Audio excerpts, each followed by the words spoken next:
Sa nakaraan ko pong mga pagtalakay ay tinalakay ko ang patotoo ng ating Panginoong Hesukristo, ang patotoo ng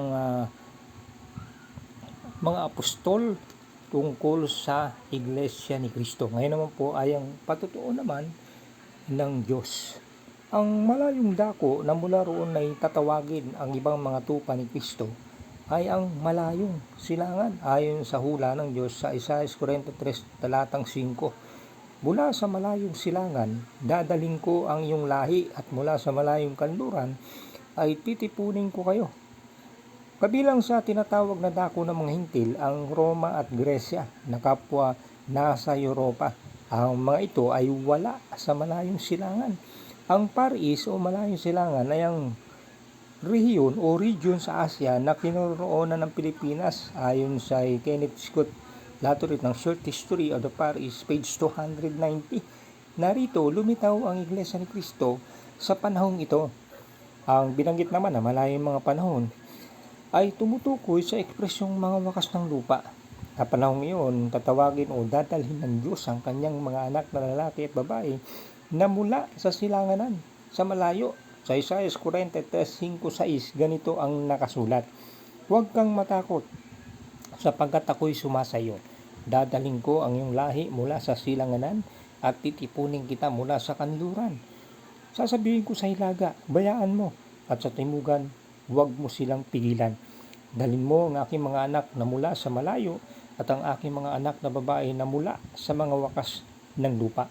Ang wakas ng lupa ay sa ikalawang pagparito ni Kristo o araw ng paghukom, ayon po sa Mateo 24:3, 2 Pedro 3:7. Ang panahon bago ang dakilang araw na iyon ay tinawag ni Kristo na mga pintuan, na ayon din sa kanya ay malapit na, ayon naman sa Mateo 24:33. Kung gayon, ang mga wakas ng lupa ay ang panahong malapit na ang wakas. Kabilang sa mga pangyayaring makikita ayon kay Kristo kung ang panahon ay nasa mga wakas na ng lupa ay ang mga digmaang aalingaw-ngaw ayon sa Mateo 24:6-7. Ang mga digmaang ito ay mapapabalita ayon sa Mateo 24:6 sa buong mundo, sapagkat ang mga digmaang ito mismo ay pangbuong mundo. Sa kasaysayan, may dalawang digmaang pandaigdig: World War I, unang digmaang pandaigdig, at World War II, ikalawang digmaang pandaigdig, na naganap halos 19 na siglo ang layo sa panahon ng iglesyang pinamahalaan ng mga apostol. Ang unang digmaang pandaigdig ay sumiklab noong Hulyo 27, 1914. Ito ang pagsisimula ng panahong mga wakas ng lupa, kung kailan ninulang tatawagin ng Diyos ang kanyang mga anak mula sa malayong silangan. Bilang katuparan ng hulang ito, ang Iglesia ni Cristo ay narehistro sa pamahalaan ng Pilipinas sa mismong petsang yun.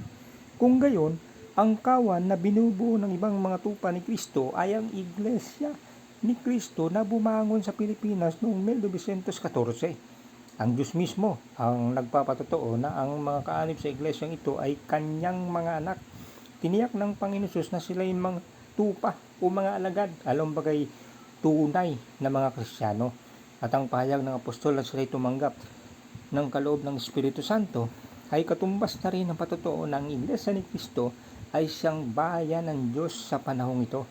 Efeso 1:13-14. Kaya sa Iglesia ni Cristo nararapat maging miyembro ang lahat ng nagnanais na magkaroon ng relasyon sa Panginoong Hesukristo upang mapabilang sa mga kinikilala ng Diyos na mga anak niya.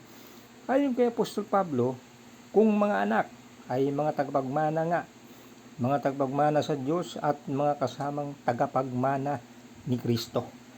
Mamanahin nila ang bayang banal na doon ay makakapiling nila ang Diyos magpakailanman.